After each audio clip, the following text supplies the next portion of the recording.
15 degrees, you can see your breath. Out here in the lake effect, breaking tables like it's poetry. Where else would you rather be? Pinto Ron Elvis in the lay poncho.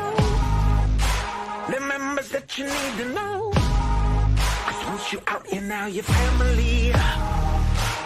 Where else would you rather be? Where else would you rather be? Welcome into the Nickel City Crew. I am your host, Rob Crippen. Please like us on Facebook and follow us on Instagram and Twitter at Nickel City Crew. This episode, along with all of our episodes, are presented by Crippen Legacy Entertainment here on Spreaker and StreamYard. We're so glad that you're joining us for some of your Buffalo Bills and NFL content again today.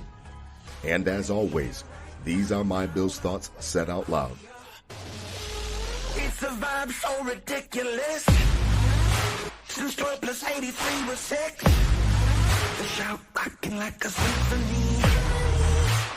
Where else would you rather be?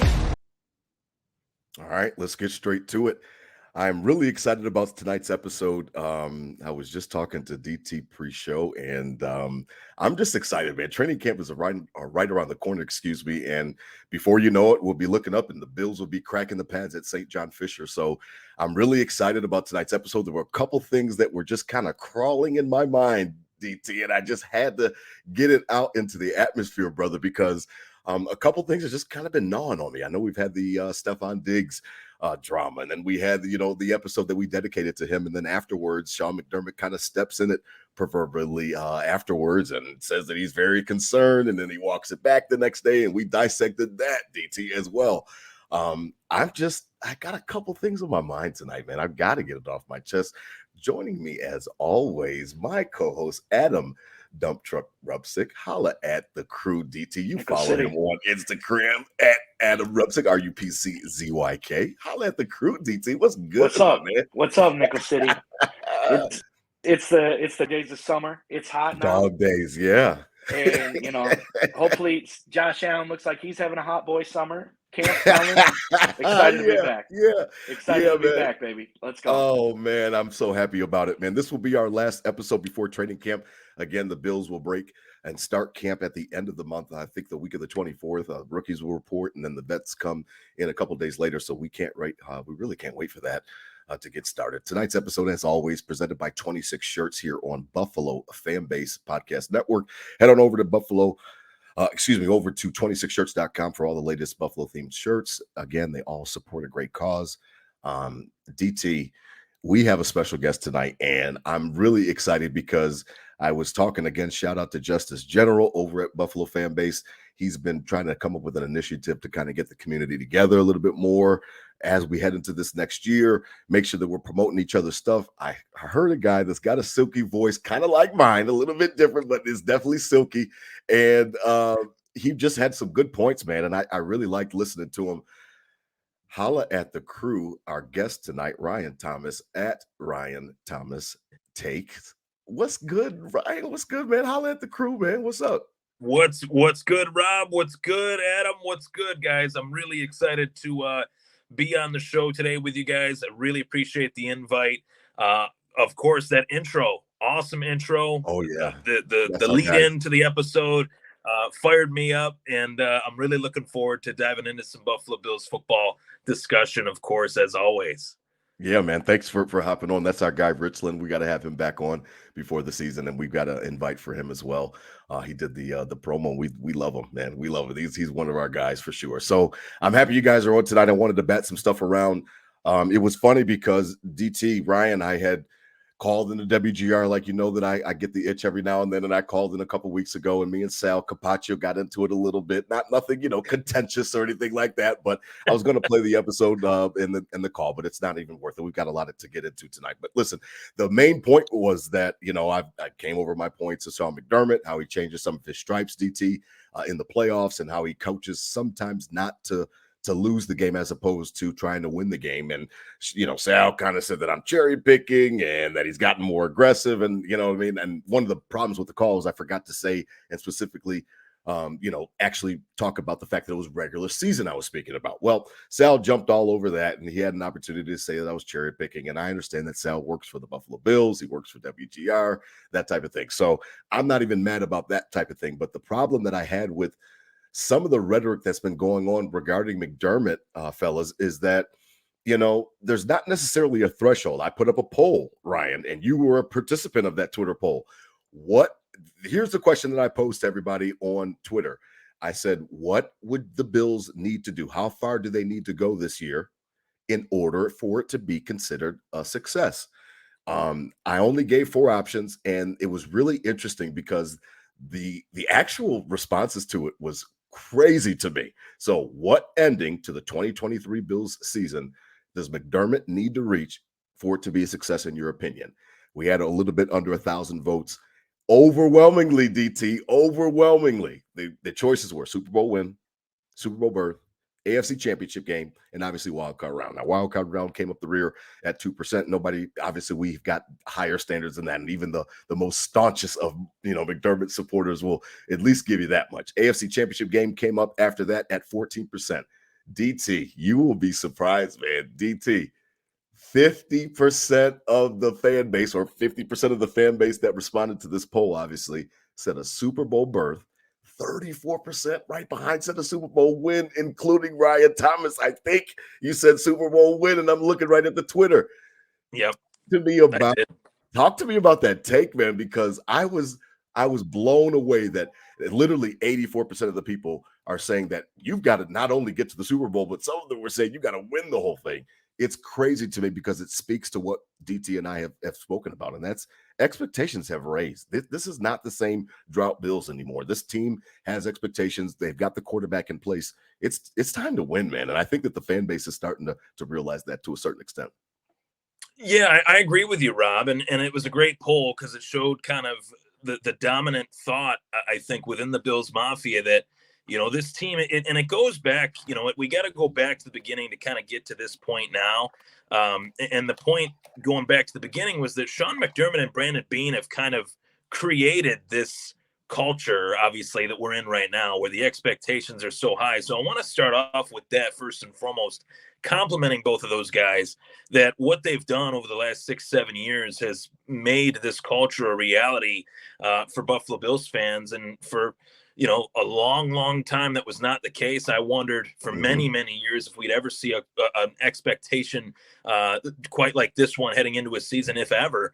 And obviously they've knocked on this door quite a few years. I used an analogy last night on my show. I talked about how it's almost like you go into someone's house, you go to your own house that you own, and you just knock on the door of it and just walk away when someone comes to answer the door. It's like, why would you even knock on the door of your own house? Knock it in. Assert the fact that it's your home. Put your feet up, right? And it's just the fact that this team is so talented. You'd expect, a Super Bowl berth. I honestly feel I might be pushing it a little bit here, but I think this team was talented enough these last 2 years to be in the Super Bowl, against Philly and against the Rams. And I can make a case that they could have won both of those games based upon how those games went. So, and that thought is kind of echoing in my head as I'm remembering the Bills beating the Rams in week 1 of last season. It was like, could that have been us, beating them in the Super Bowl a few months back prior? So, obviously expectations are high and darn right they should be with how talented this team is. Yeah, we've talked about it here on Nickel City Crew, DT. I know you've spoken to it a bunch of times about how, we've had some golden opportunities that have been missed, especially with, 13 seconds and some of the aftermath of that. And you would have been hosting Cincinnati. And then some people want to kind of quell some of that stuff after Cincinnati handed it to us last year. But you never know what these opportunities are going to be like, DT. You never know how many times you're going to have a chance to, knock on that proverbial door that Ryan's talking about. And DT, I would have loved to see what your response would have been to that. I leaned more towards, I told Ryan when we interacted on Twitter, I said AFC Championship game at the minimum, but it comes with a caveat. I would be more inclined to say Super Bowl berth, Super Bowl win. I think you've got to be, obviously you've got to be a fanatic and you've got to be somebody that is really ready to win this thing and doesn't want any excuses. But I would have taken Super Bowl berth. I would again say AFC Championship game appearance. if there's a caveat, and I'll get to that caveat. DT, if you were to go back to that poll and vote yourself, what would you have said? Again, wild card was, barely non-existent, 2%. 14% said AFC Championship game. 50% of the fans that responded said Super Bowl win, which just blew me out of the water. 34% said Super Bowl berth, which I was leaning towards. Well, it's Super Bowl or bust. I mean, what else is left, right?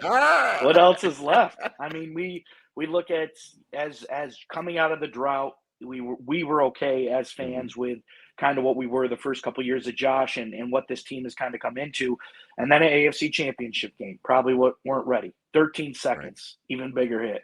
Then still all the expectations. We go through all the trials and tribulations last year, everything off the field, everything on the field, the injuries, the whole nine, and we still got knocked out. So what's left? What's left? Us going and getting knocked out again, which just same thing happened last year, and we'd be pretty disappointed. So the only thing left for this team to be considered a success in our eyes is a Super Bowl. So. Yeah, I mean, I was specifically trying to talk about McDermott, and I was trying to turn the level up of pressure on him. You see tonight's episode name, and obviously these will release tomorrow. We didn't get a chance to last night, but this will release Friday.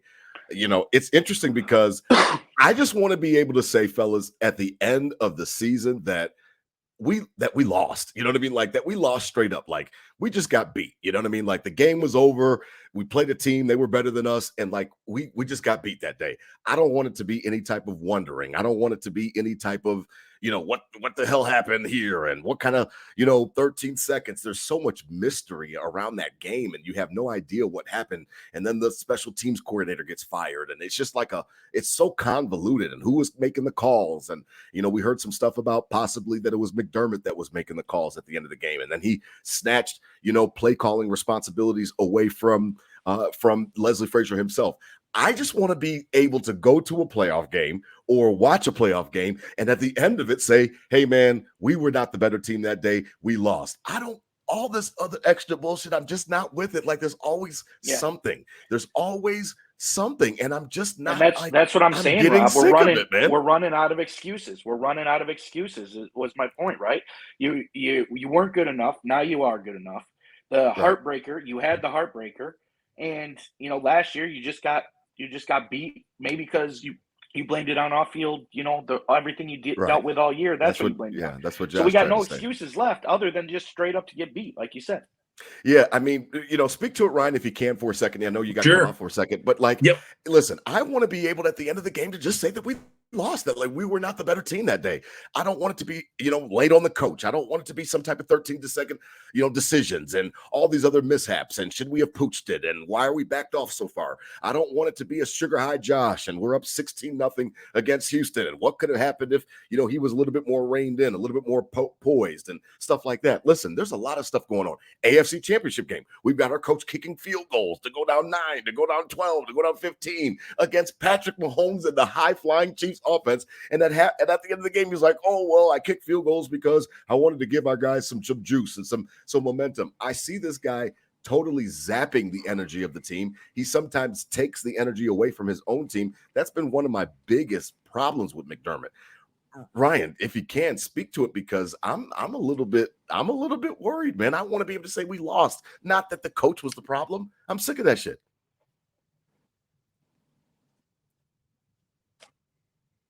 What do you got, Ryan? Yeah, I agree with you. I agree with both of you that, enough is enough. We've gotten to this point where we know how talented this team is. We know what they can do as far as, the players are the players. Josh Allen, Stephon Diggs, obviously their defense has been one of the top defenses these last few years. Oh, were you able to hear me there? Might have been a little bit of delay. Yep, keep going. You're good. You're good.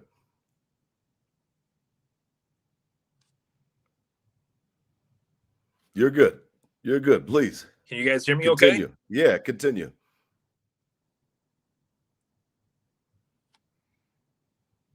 We're having some issues with Ryan's connection, but DT, I don't know, man. I'm kind of at a loss for words with this guy, with McDermott, because I really I don't want to put all the blame on him, but sometimes he just makes it hard, and the Stephon Diggs situation again just made it hard again for me to defend him because, like, you're in a situation where you're the leader of the team, you're running this organization, you've got all the power down there at One Bills Drive. It's you and Brandon Beane, and what are you scared of? Like, what are you very concerned about? And you don't want to tell us why you're very concerned. You don't want to tell us what the real issue is with Stephon Diggs. So you just botch the whole situation. And then Josh Allen's coming out and saying that it's the media's fault. And he's, and everybody's blowing everything up. I don't think everybody's blowing everything up. I think it's a situation where he lost control of what was going on. He was emotional, took questions when he shouldn't have taken questions. He was a little bit, hot, and I understand it. And I think that he answered the wrong way, and he does, and nobody wants to blame him for anything. Nobody wants to put anything on his plate. I don't know, man. I'm getting kind of sick of it.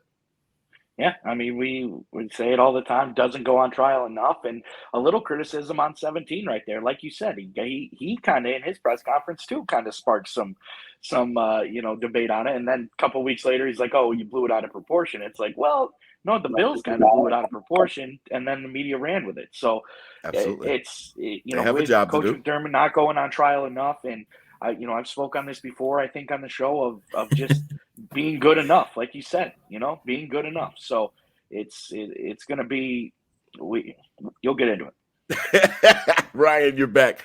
I wanted to get your thoughts on it because I mean, it's a situation where I'm at a loss sometimes for McDermott, and I know that he has his supporters. We're going to talk about. I'm so sorry, guys, about my. I'm so sorry about the shoddy connection here. I apologize. But yeah, getting to where we were leaving, where I had left off. Obviously, I agree with you guys that it's just going back to that Cincinnati game. I gotta say, I can't look at that game just as a competitor, whether it's like my playing days that were short but sweet, not at that high of a level, but coaching right. at the very least. I've never looked at a team that I've ever coached and have said, "Hey, we lost because of X, Y, and Z. We lost because we got beat. We lost against the Cincinnati Bengals because we got beat." I know that the team went through quite a lot, but I think it was pretty telling in the locker room, Matt Milano's post-game interview, where he said something to the tune of, prior to the game even starting, we weren't even really in the right mental headspace to play. Everybody was going into the game like it was a funeral, and it was that can't happen anymore. Like that type of atmosphere, it kind of goes back to the Super Bowl days, actually, where guys like Thurman Thomas are trying to rev the engines of everybody, saying like, this is our fourth year doing this in a row. Like we have made it this far again, and we're going to play like crap again in a Super Bowl that they were actually winning at halftime. A lot of people forget about that. So, I think Bills Mafia is a very smart fan base, because there's no fan base that's as dialed into the team as the Bills Mafia is, of course, and as any team, as any fan base, I should say, with any team. So I really feel like they're starting to become aware that, okay, well, we were this close 2 years ago. We were this close last year. Like, why has this not happened yet? Yeah. And I think a lot of it does come down to coaching. I think a lot of it does come down to situational coaching that, if things don't go the way that Bills fans want them to, according to your poll, where they expect AFC Championship game, Super Bowl berth, or Super Bowl win, if we don't even make it back to the AFC Championship game, guys, there could be a real hot seat discussion that not many people are willing to have right now, but it's a possibility. Yeah, I mean, it is a possibility, and that segues perfectly for me because, I was interested in getting your guys' takes on this, because there's something that I've been obsessing over for the last, it's been literally over a month now.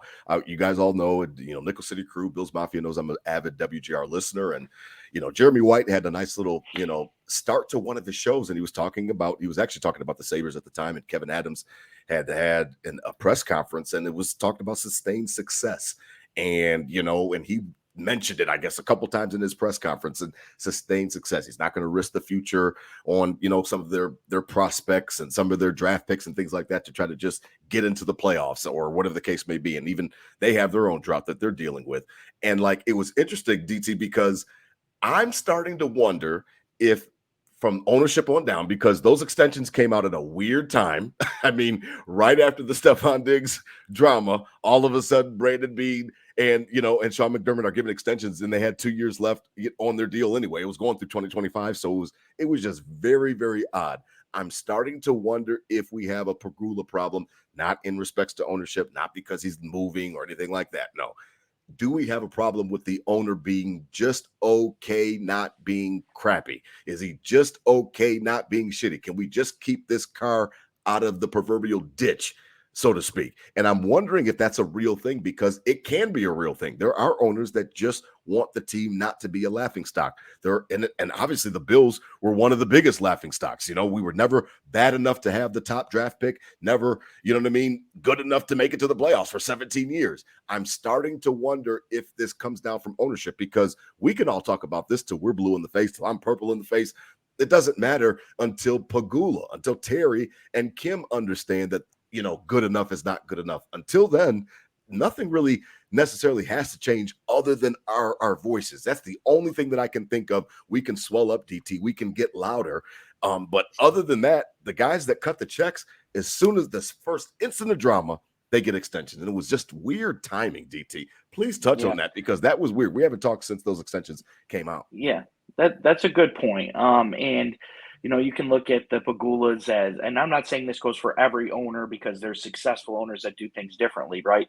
But, they're not the owners of in the room, like in the players talking, like they're just, oh, okay, yeah, sounds good, write the check type of people. And that's fine. There's owners that are successful like that.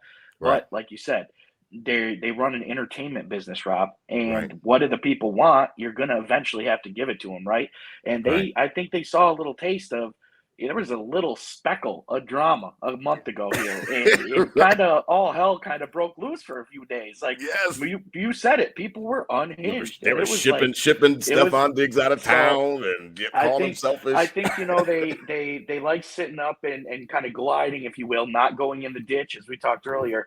But at the end of the day, I think a not Super Bowl appearance is the mafia is going to get loud, and they're going to have to make a crucial decision there. And maybe that's why Stephon Diggs came in a little hot, because he had the same brain thoughts we did. So, it'll be interesting going forward, and they could kind of, dig even deeper, right? Did Pegula, is he some entrepreneur, mogul, hustler every day? No, he kind of went into some oil money and got buku rich, right? So, maybe he's just riding it out. That's, again, all speculation, right? But you could see it. But I believe in mafia. If it does get real, we do speak up and kind of lead our own revolt. But the business side of things too, Rob, you got the new stadium coming in, there's got to be ass in those seats. And, if you make it a little more expensive, we go back into a drought, it's going to be a lot harder than just gliding, staying out of the ditch, keeping 17 upright for as many years as possible. Ryan Thomas, please give me a take on this, because DT spoke to it. I'm not mad. It was interesting timing that as soon as some type of drama, the Bills have had smooth sailing under McDermott and Beane, and everything's perky, and there's everything is sunshine and rainbows and peach cobbler, like I just made this past weekend for the 4th of July. Like, everything is sweet and perfect. The first sign of some type of dissension, you started to see some ruffles, some feathers that were ruffled, and McDermott is backing off of his words the next day. And did he send Stephon Diggs home, or whatever the case may be? Right after that, they get extensions, and they had 2 years left on their deals anyway. They were already going to be here in 2025. Nobody wants to be a lame duck coach, so if at 2025 their contracts are up, they're going to get at least a year or two bump as they're going into that new stadium that DT's talking about in 2026. I mean, it was immediate, and it was just a little odd. I'm not saying that they got the extensions because of the Stephon Diggs thing. I'm not saying that. What I am saying is that it was really weird, and I'm paying attention. I'm wondering if our owner just doesn't want to be shitty. And if he's just okay with just not being shitty, then that's fine. Eventually, you got to push your chips into the table. You've got to push your chips in if you want a championship. I really do feel that way.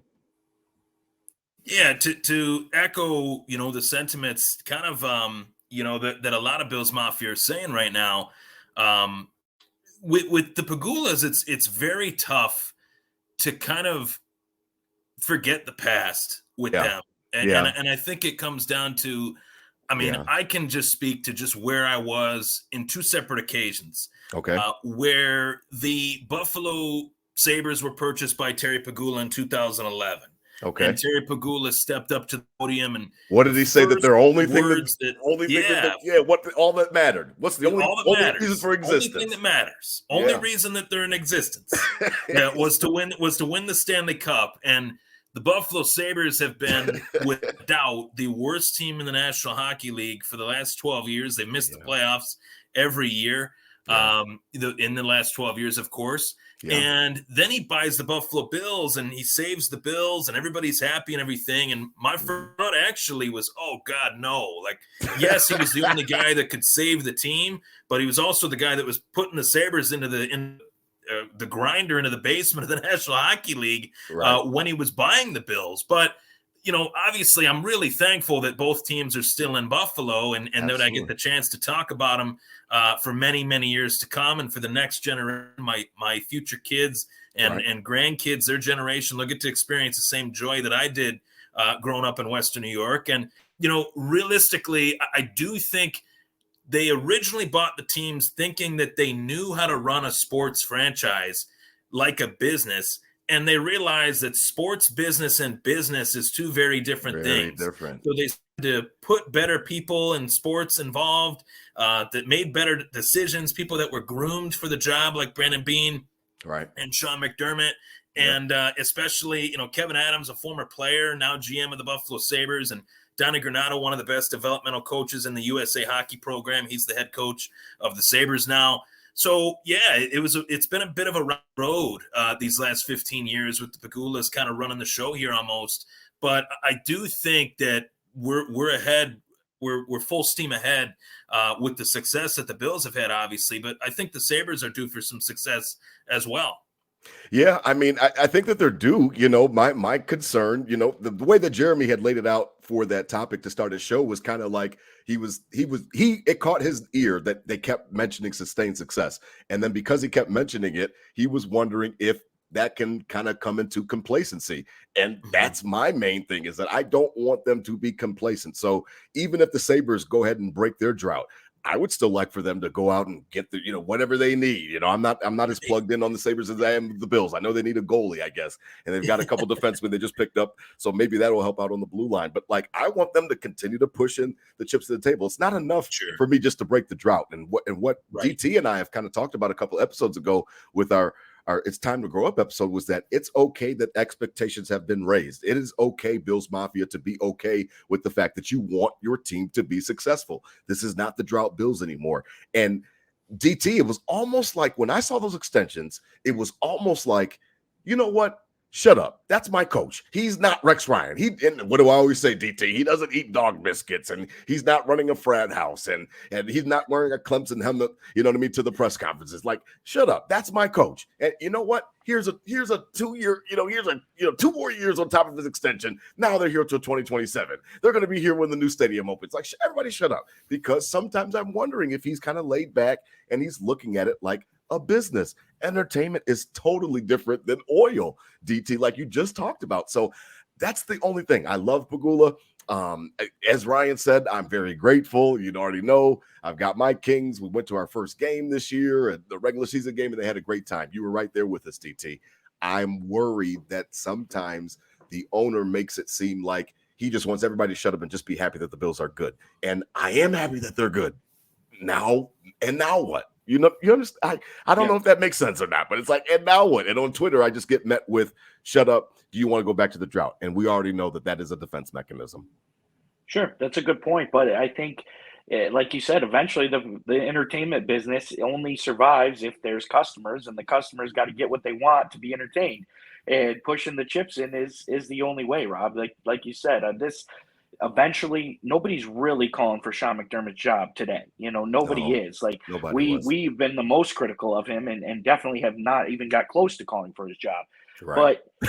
But we go out again in some BS way in the divisional round, it's going to get a little hotter. It's going to get the stove is turned up now a little bit more. Yes. And okay, Pegula, if that was your point a couple months ago when you said, oh, he's our coach, wait wait if he does something again, and then it's gonna, as a businessman, it's you're gonna have a real rock and a hard place decision in front of you, because now the Mafia's hot, and if that was your point and you thought you had us a couple months ago, maybe you're not as smart as you think you are.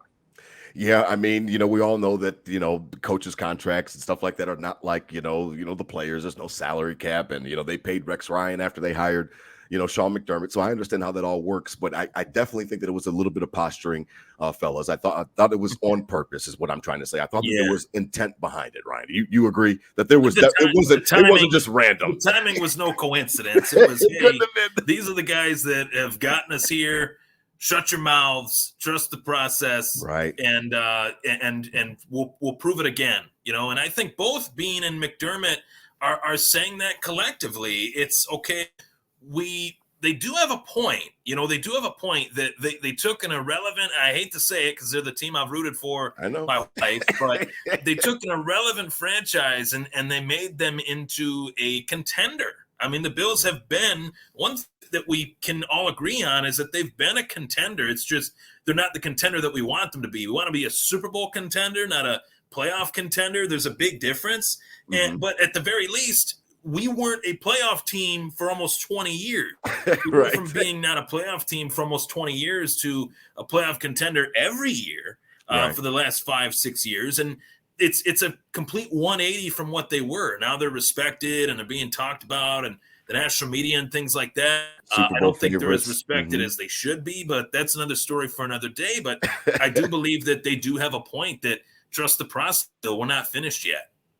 I mean, DT, you've talked about it before. You've talked about it, DT. You've said that, sometimes McDermott probably shoots himself in the foot. I was listening to an old episode, and you're like, he wins 13 games a year. He's probably making it harder on himself, because you can't poke holes in that argument. They've won. I mean, that's definitely true. Regular season success has been here. It's been a part of the Bills. And I don't know if that's their leg to stand on, but they're standing on it for sure.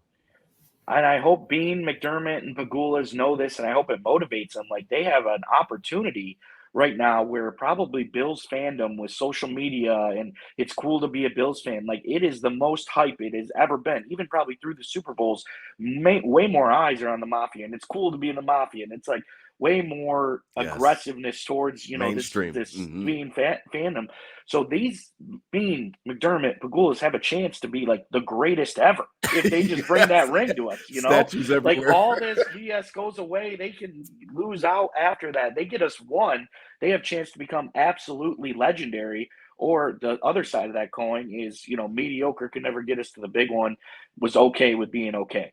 Yeah, and I think that's one of the fears that I have. And as we begin to wrap up a little bit, I appreciate you guys' time tonight. I just wanted to kind of touch on it, because as we get closer to training camp, I wanted to make sure that everybody is on the same page in respects to what the expectations are. That's why I really put out the poll. I was very interested to know what everybody thought. I wanted to know what everybody kind of had to say about it. Since everybody's caping up for Sean McDermott, I wanted to gauge the fan base to say, well, since everybody seems to love this guy, and I'm sitting over here, catching darts because I want to question the playoffs. I want to question certain things about his decision making. And from Sal Capaccio on down, everybody's shooting darts at me. Then what would be a success in your mind? And it was just interesting to see the responses on it, because I think that it's right below the surface. I really do. And again, we talked about that. I understand that the Pagulas can fire him and still pay him, and that's no big deal. But I think it lends a little bit behind the curtain. We get to peek behind the curtain of how they view the job that they've been doing. And again, it goes back to that Jeremy White thing with sustained success. I'm starting just to feel like they're not okay with losing, but okay with the fact that they are there. How about that? Is that a better way to say it?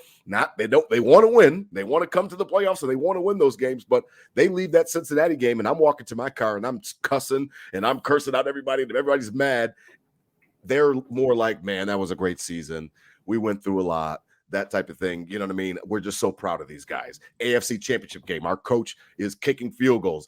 Man, that was a really, really great game. Oh, that was so historic. Look at all the points that they put up. I can't believe we lost that game. You know what I mean? That type of thing. Like, that's so crazy, but not really mad. Or, you know what I mean? The Houston game, or, which I really don't put on them too much, but like, it's just a progression. It went from Houston, and then we go to the AFC Championship game. Then we go to, like 13 seconds. And it just seems to be like, Oh, and if they're sitting in the back like, oh man, you guys, great job, great try. We're just happy that we were on TV, that we were here in this stage. I promise you, man, that it's not going to be okay for fans for it's just not going to. I don't care if you sign them through 2040. It's not going to be okay forever. It won't be. And we hope this is just a big speculation, and we look back on this episode and said, all right, we were wrong. Like, they weren't okay with being okay, and get on the gas. And that's what the Mafia's biggest hope is right now, because I think a lot of people aren't into this enough like us. We're worried about it. To kind of cause a scene on it, but it's not going to take long. It wouldn't take long, so we hope we avoid it. Ryan, I'm not trying. I mean, I know that we're Buffalo fan base and we're trying to support each other. I'm definitely not trying to take you down. Wrong. We want to be wrong. Yeah, I don't want to take you down into the Nickel City crew mud or anything like that. So I don't want to take your listeners down that hole. I'm not complaining, Ryan, but what I'm trying to say, man, is that like eventually, it's okay is not okay. We did an episode about growing up a couple weeks ago, and like it's important for the fan base to be okay with not being okay. I think that it's important for the fan base to grow up and to set expectations that are a little bit higher than maybe what we've been used to. What I get met with the most on Twitter is that, well, do you want to go back to the drought? No, I don't want to go back to the drought. No, that doesn't make any sense. Like that's a defense mechanism. You're just saying, well, we used to be shitty. Like, so do you want to be shitty again? Well, no, I would prefer not to be shitty again, Ryan. But like, do you understand where I'm coming from? Because I don't want to take you down the road that you don't want to go on, man. I know that we're trying to support each other, but I mean, eventually it's not okay. Eventually. And the biggest thing about it is, they went 17 years without making the playoffs, and it was largely for the same reason every year. Mm-hmm. They didn't have a quarterback. Yes. That was the main reason, and it's the most important position in the game. There were a lot of other reasons too. Don't get me wrong. They couldn't hire a GM to save their life. Their front office was terrible. Ownership, Ralph was aging, and the motivation wasn't the same as it was when they had Levy and Polian and all that. There's a lot of reasons, but that being the main reason, the fact they didn't have a quarterback and they missed on that position so many times. Now you finally have a quarterback, and not just any quarterback, but he's undoubtedly the best quarterback of that class. I love Lamar Jackson too, but the story surrounding Josh Allen going into that draft was massive. And obviously he's become a big story. So I think, the quarterback, you don't want to waste his potential. And each year he's getting older. Yeah. It's something that I don't think a lot of people want to talk about. DT has been on it for a while now and been talking about it even back to last season, the Nickel City Crew, about, wasting Josh Allen's prime years. It's one of the main reasons why I want an offensive coach, because I don't want to keep churning out these offensive coordinators. DT, 17 he's here. I sometimes feel like we take him for granted because he is so electric, and now we've got the Madden cover, and we've got a lot of different things that to be proud of him. We're proud of him. He's our trophy. We can uplift him. This shit can turn sideways in a minute. Not that he's going to demand a trade or anything like that. The NFL is not like the NBA, but where you're stacking these years on top of each other. We've already talked about that, where you could look around and you're like, I went to one Super Bowl, or I went to, 2 AFC championship games and one Super Bowl, or it can go crazy. It can go left quick in the NFL. I mean, we talked about Dan Marino. Remember that? Like, he went second year in the league. Everybody thought he was going to light the league on fire. Never went back again. Like, it can go sideways. I know that people don't want to acknowledge it, but it can. I've lost enough hands in blackjack to tell you that Josh Allen's, we're not getting another QB like Josh Allen ever. So we're not lucky enough to get to with this guy in our lifetime. So this is more than just a good quarterback on this team, and that's got to be the focal point of every game plan, of everything, of building that lineup, building the trenches, pushing the chips in to protect 17 and give 17 the weapons he needs. Like, it all surrounds 1-7.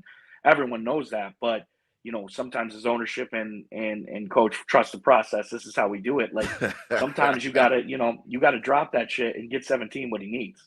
Yeah, man. I mean, it's interesting, as we begin to wrap up, Ryan, I appreciate you taking the time out of your night tonight to be with us because 17 is a jewel, and he is something to be marveled at. And I'm proud of him. I'm happy about the Madden cover. I'll put it up right behind me on my wall, my Bills wall, and I'll frame it.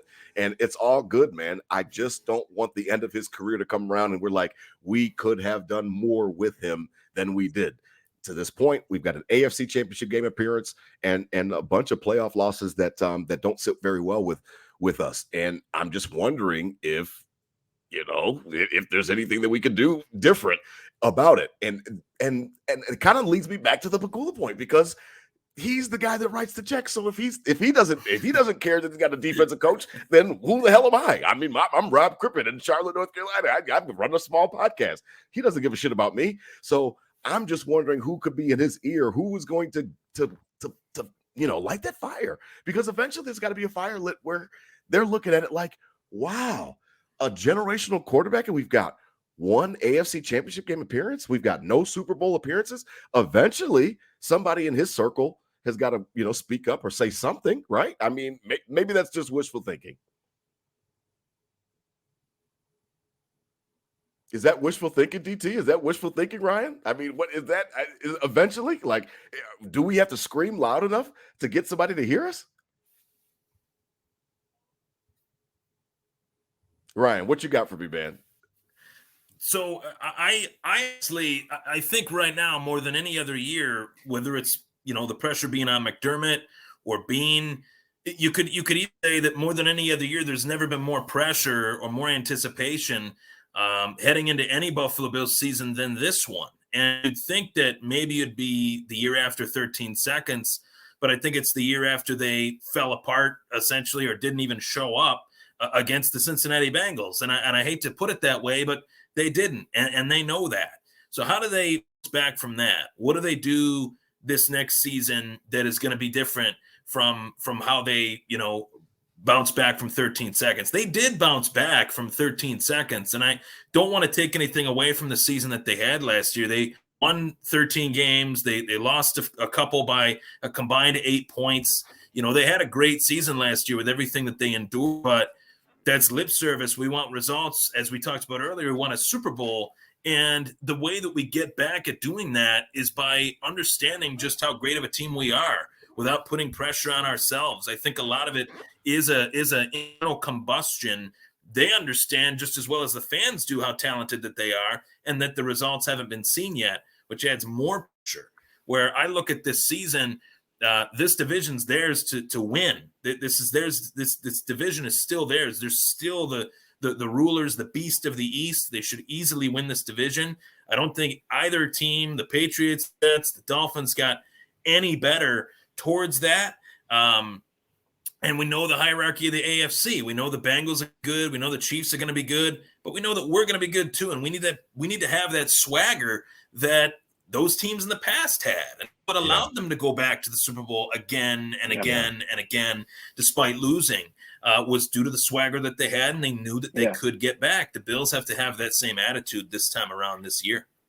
Yeah, a little change up of, from humble and hungry to we're going to beat your ass, So that's what it's got to be. Yeah. And we talked about it multiple times, Rob, on here, is the fact of there's nowhere to hide for Sean McDermott now. You're calling the plays. You got to get more aggressive. I think we made it clear that Mafia will speak if we have the same old, outs, which will in turn make Pagula listen, make McDermott listen, hopefully. And, we can only hope we're wrong going into that because there's nowhere to hide. And the expectations are still high, not as high in the national media, but they're even higher, I think, in Bills Mafia than they were, going into last year. Oh, there's no question about it. That's why the episode's named the way that it is because pressure does bust pipes. I mean, we are getting ready to find out a lot about this coach this season. I can't wait because I really do want to remove all doubt. I want to remove things off the table as excuses. I don't want any more excuses in respects to again, like I can beat a dead horse. I want to get beat. I want to be able to say I got beat and we just got beat. And it was just, we weren't the better team that day. Not this convoluted and was it the coach's fault and who's calling the plays and what's going on with this and who had us lined up like this and Pooch. I don't care about any of that shit anymore. I'm ready for to hold somebody accountable, because what happens is after these bone crushing and soul crushing losses, you don't get any answers anyway. 13 seconds, they didn't tell us shit. I mean, you know what I mean? Last year they didn't, we got Josh Allen on a podcast the other day, and earlier last month, and he's talking about how they ran out of gas. Well, I understand, and you guys have both spoken to some of the adversities that they had. We've got the racist massacres at Tops. We've got the actual winter storms, and we've got a couple of them. They were displaced, and they're in Detroit for a couple weeks right around the holidays. They missed Christmas because they're stuck in Chicago due to weather. So I understand that they went through a lot of things. However, it comes to a point where you're a professional, and like I told everybody, everything that we wanted last year was right at our fingertips. I mean, we had the game right at home. That's what you want. Right. You want to be hosting. Apparently that's what you want. You guys want to be hosting, and it just was weird. I want to be able to say at the end of the year that we lost. Either we won the Super Bowl and we're all getting ready for the parade, or we lost because we were not the better team, not because of other circumstances. And it seems like there's always been a little bit of a backdoor out every year where, well, what happened? Well, I don't really know what happened. Well, let's just argue all offseason about what happened. Okay, well, let's just argue about it all. No, I want to be able to have it clear cut. Sean McDermott calling the defense. I heard rumors that he, stripped Leslie Frazier of the play call and duties. Okay, no problem. Some people just want to be able to say that they're the man, that they're responsible. It's all going to fall on me. I totally can respect that.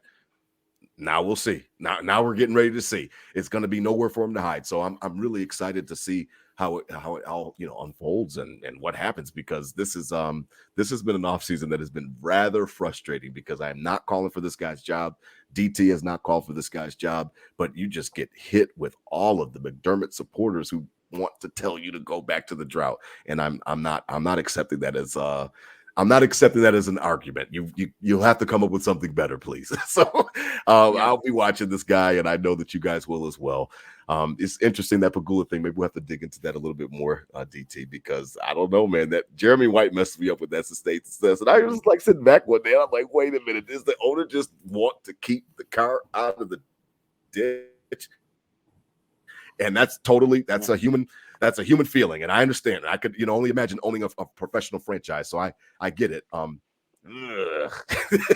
would really like a parade more than just making the playoffs. I love it. I enjoy it. I really want a parade, DT. I want a parade, Ryan. Yeah. I want a parade, DT. I want one. I'm sorry. I'll be right there with somebody on Twitter. Some girl called me selfish on Twitter the other day because I was talking shit about McDonald's. I'm like, what? I'm not selfish because I want to win a championship. Like, what? Get your expectations in line. Like, get your priorities in line. This is entertainment. What do you want to watch for? You want to watch just to see them go out in the first round or the second round? No, I want to watch to see them win the whole thing. I want to show up for a parade, guys. Is that am I a bad guy? Am I a bad mafia member? Like, do I get my card taken away? You're speaking for a lot of us. With that take. A lot of people would agree with you on that. We've suffered. I think no fan base has suffered the way that the Bills Mafia has suffered, to the point where we were America's, national storybook team. I mean, had they gone through Cincinnati like a hot knife through butter, had they made it to the Super Bowl, no team would have been playing with the amount of momentum on their side that the Bills would have been heading into a Super Bowl against the Eagles. And I know the Eagles were a great team, but I can't help but wonder, what if, as I mentioned, these 2 years, what if they played the Rams? Could they have beat them? I think they could have. What if they went through Cincinnati and went through needed to get through to get to Philly? Could they have won that one too? The talent on this team is undeniable, and it's only a matter of time. But time is ticking. The clock is ticking. It doesn't stop. It doesn't stop. And they need to make it happen. Yeah, it doesn't stop. DT does it. Running out of excuses. I love it, man. I appreciate you guys tonight. As always, please spread love, not hate. These were my Bills thoughts said out loud. Check out, again, our guest tonight. I really appreciate you taking some time out of your night tonight, Ryan. Check him out at Ryan Thomas Take. He's on the Buffalo FAMBase Podcast Network with us here at Nickel City Crew. We're just going to be doing a lot more of this stuff throughout the offseason as we approach the 2023 season, just trying to, just ingratiate everybody, man.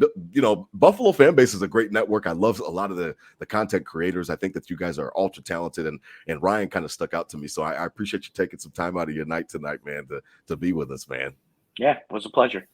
Thank you guys for having me on. I sincerely apologize for all the wacky internet issues. I hope I'm not jumping in front of anybody right now, but I really appreciate you guys having me on. My door is always open for you guys to have me on. I don't have these issues when I have people on my show. I only have the issues when I go on other shows. I don't know why, but it's just the Rubik's Cube that is the internet, I guess. But I really love it, your show. I loved the intro. Loved everything we discussed tonight, and I look forward to chatting with you guys soon. Thank you. Yes, for sure. We are going to take a break before training camp. So this will be our last episode before training camp. And again, DT and I will be back when the pads start clickety-clacking. I mean, they are coming up at the end of the month. I'm really excited. This season is just there's just so many different reasons why I'm excited for it. A lot of the covers will be pulled back, and we'll get a chance to kind of see what we have here with this team, and some of the guts of the team we'll be able to see as well. So I'm excited about it. Hit them with a Go Bills, DT. I mean, go Bills. Really else go to say, Bills. Man. Get ready, yeah. Go Bills. Get your last golf swings in and get ready to work. Yeah, man. Everybody enjoy summer. Stay safe out there. The players will be back. Like I said, I think it's the week of the 24th. Camp starts. So, I mean, we're only a couple weeks away, believe it or not. So, as always, man, hit them up, man. Go Bills, go Bills, go Bills. Go Bills.